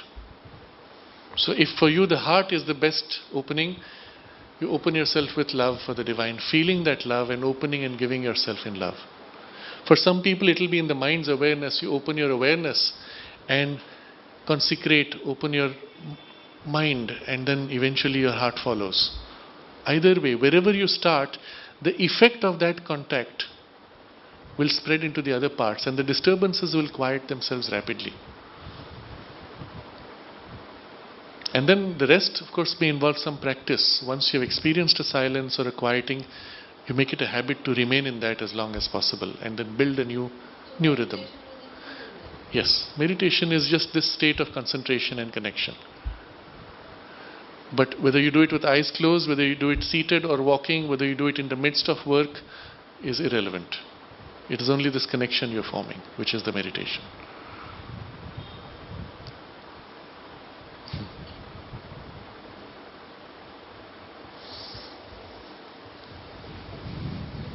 So, I started right at the beginning by saying that this description changes our view of the whole universe.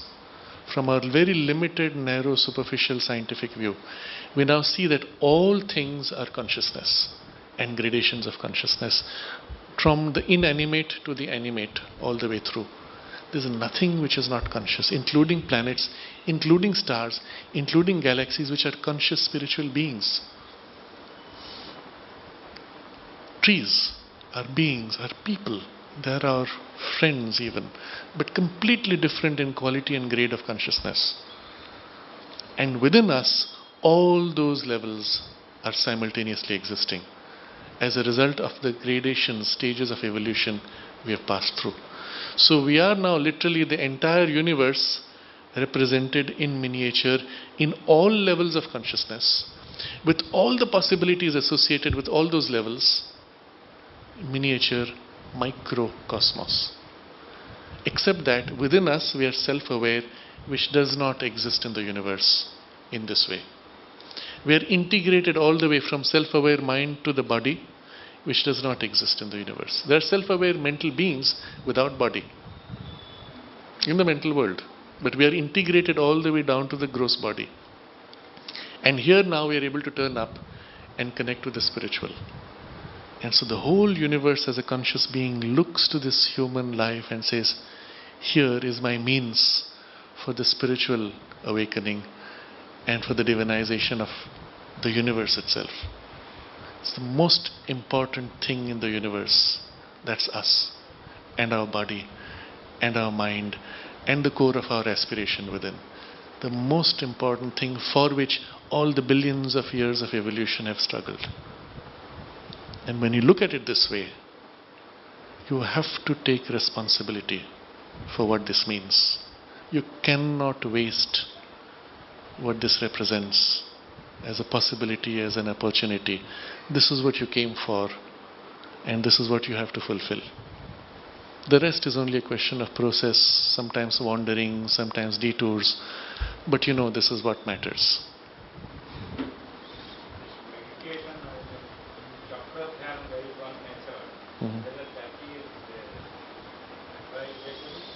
In the integral yoga, there is no conscious focusing on the chakras, because the goal is not opening chakras but transforming the entire layer of the consciousness.